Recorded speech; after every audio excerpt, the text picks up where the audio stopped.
যে কোনো সংখ্যার লসাগু বার করা সব থেকে সহজ নিয়ম। যেমন এক্সাম্পল যদি একটা নিই 6, 8, 10, এর যদি আমি লসাগু বার করি, সব থেকে সহজ নিয়মে যেটা হবে সেটা হচ্ছে যে আমাকে সব থেকে প্রথমে এই সবকটার গুণিতক বার করতে হবে। যেমন 6 কীভাবে তৈরি হয়, 2 গুণিত 3, 2 3 6 হয়। আচ্ছা, এটা আমার হয়ে গেল। এবার 8কে দেখতে হবে যে 8 কীভাবে তৈরি হয়। 8 তৈরি হয় 2 গুণিত 4, 2 গুণিত 4। আচ্ছা, 2 গুণিত 4-এর মধ্যে 2 আমার এখানে আছে, তাহলে আমার প্রয়োজন 4-এর, 4 চলে এলো এখানে। এবার আমি দেখব 10 কীভাবে তৈরি হয়। 2 গুণিত 5, ঠিক আছে, 2 গুণিত 5, 2 একটা দরকার আর 5 একটা দরকার। 2 আমার এখানে আছে, তাহলে আর কি দরকার, 5-এর দরকার, 5 এখানে লিখে দিলাম। এবার সব কটা গুণ করে দাও, 2 3 6, 6 4 24, 5 24 120, এর লসাগু হচ্ছে 120।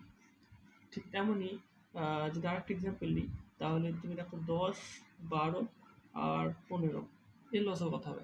আবার সেম একইভাবে এই 10-এর প্রথমে আমাকে গুণিতক বার করতে হবে। 10 কীভাবে তৈরি হয়, 2 গুণিত 5, 2 লিখলাম, 5 লিখলাম, আবার গুণ চিহ্ন দিলাম। আচ্ছা, এবার 12 কীভাবে তৈরি হয়, 2 গুণিত 6 হয়, 4 গুণিত 3 হয়, যে কোনো একটা আমি নিতে পারি। আচ্ছা, যদি 2 গুণিত 6 নিই, একটা 2 দরকার আর একটা 6 দরকার, তার মধ্যে 2 আমার এখানে আছে, তাহলে আর কি দরকার, 6 কি এখানে আছে, 6 এখানের মধ্যে নেই, তাহলে আমাকে 6টা লিখতে হবে। এবার 15 কীভাবে তৈরি হয়, 3 গুণিত 5 হয়, 3 গুণিত 5 হয়, 3 দেখো আমার এখানে আছে, এই 6-এর মধ্যেই 3 ঢুকে আছে।